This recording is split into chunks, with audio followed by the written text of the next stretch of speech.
Welcome back to another episode of r/Am I the A-hole? If you are new here or you haven't already, please hit that subscribe button. And I just wanted to say sorry for not uploading anything yesterday. I had to bake a bunch of cupcakes for a fundraiser and it took way longer than I expected it to. And before I get into it, we actually have an update from one of the stories from my last video, which was, will I be the a-hole if I drop my cheating, now ex-boyfriend's thing at his job? The TLDR is that he cheated on her and she dumped him and kicked him out after 30 days and he wasn't picking up his stuff. So then she spoiled endgame for him because he was being a douche. Anyway, the one-day update is I've been called an a-hole by him no less than 10 times, but the 100 or so not the a-holes outweigh his vote, I think. He did not try to enter my place. After saying, threaten me again and see what happens, I've received zero contact from him. Some sympathy contact from his friends, but I'm ignoring that too. I went through everything I owned, got rid of half, organised the rest and scrubbed the place clean.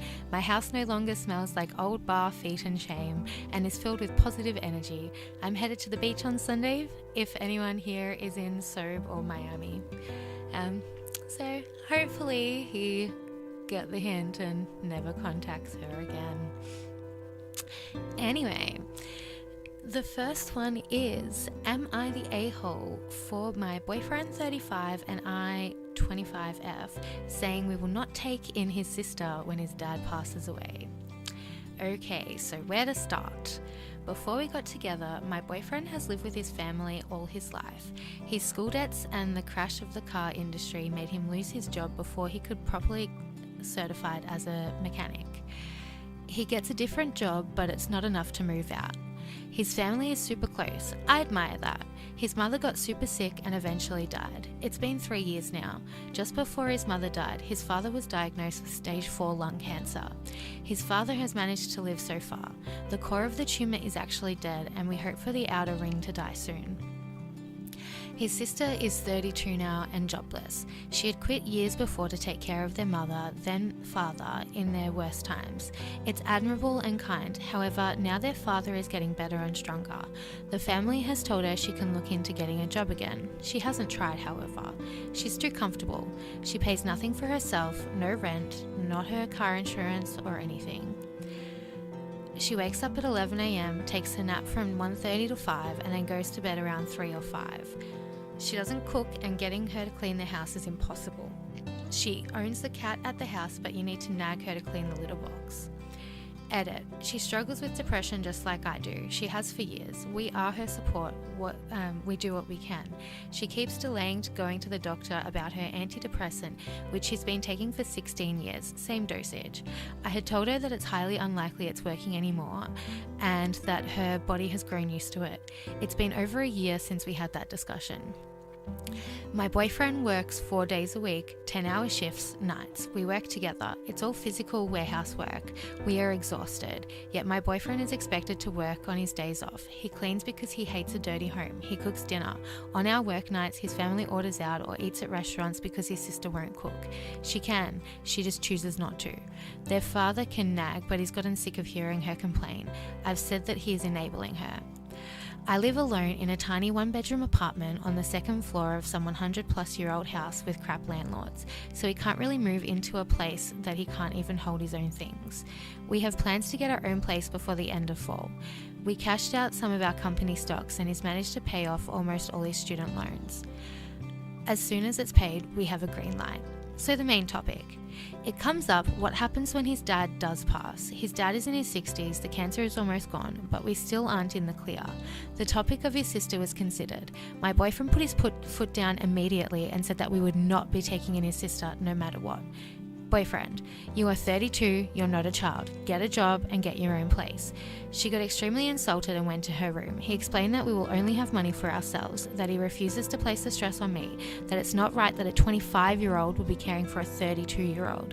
His dad wasn't happy with the tone from my boyfriend. So are we in the wrong for not wanting to take in what is basically an entitled lady 32-year-old child? No, not at all. I mean, like, it can be hard to start looking for work, but if she's not going to try, like, why should you, a 25-year-old, be forced to take care of a perfectly capable adult? And I mean, like, if her depression is bad, then she does need to see a doctor to make sure that she's on the right medication for her, because if it's just that's preventing it, that's something that can be fixed or at least assisted. Medication can get someone from that state into a better state. It just might be that the meds she's on aren't working for her, as OP said.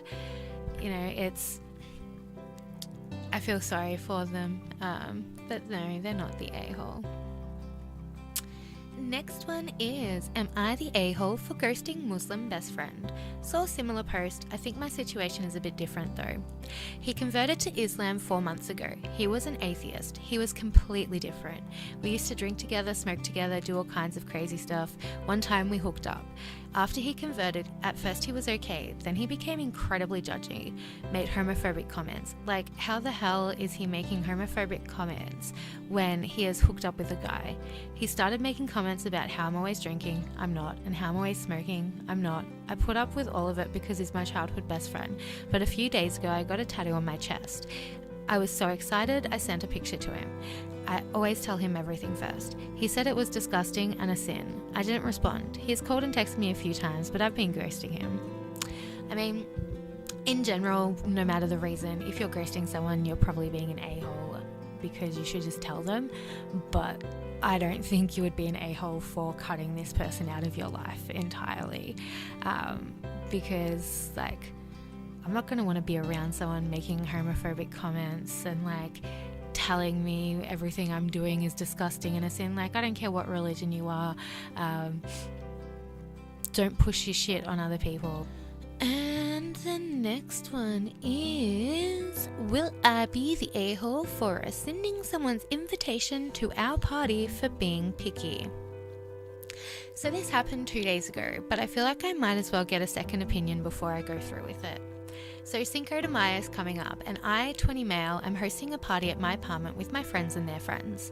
They suggested the idea since I'm the only Mexican dude in our group. I have a big apartment and I absolutely love cooking for others and hosting things like this. We planned it out for a day or so, just getting an idea of how costs would be split, what food would be made, etc.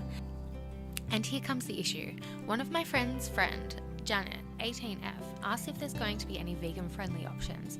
I said, suddenly realizing most Mexican dishes I make include some kind of meat, that will pretty much just have chips and salsa, maybe tortillas that she can fill with some vegan-friendly things. She then said something along the lines of, really? That's it? I thought Mexican food was way more vegan. Lol. I told her, maybe some places, but not this weekend, to which she replied, if I bring XXX vegetable I've never cooked with, will you make apparently Mexican food I've literally never heard of? I've said, I've never made it, so probably not, and I have enough on my plate making literally everything else, but she can feel free to use the oven stove to make it. She gets snippy that I'm not catering to our guests and should be more mindful. Will I be the a-hole for telling her she's no longer invited? I realize it's social faux pas, or even taking the nuclear option to tell someone they're no longer invited to something after going out of your way to invite them. And it might seem like a pretty minor thing to rescind an invite for, but Christ. It's one thing to ask if there's any vegan options, and another to complain when the host won't make you a random dish you found on Pinterest. Edit. I do feel the need to say this. Let's not turn this into a vegan bashing fest. I realize this whole situation comes off as picky vegan tells meat eaters what to make, clickbait, but I should mention 90% of the vegans I've met are awesome people and barely even let their dietary choices known. One minor inconvenience shouldn't decide how you will view a whole group of people. Edit 2. And yes, there are other people with dietary restrictions coming, a few Jewish people and a Muslim person. Surely they'll just, not eat the food they can't without making a huge fuss about it. So I think you would be an a-hole for rescinding the invitation, but you're not an a-hole for not making some random dish that you've never heard of. Because it can take a long time to make a lot of food, especially for a whole group of people. And I mean, sure, try and add some vegan things that, you know that person will be able to at least eat something, but make it something that you know how to make. Like, you know, for example, like tacos, but just have like grilled veggies and stuff in the taco season. Is taco seasoning vegan? I don't know.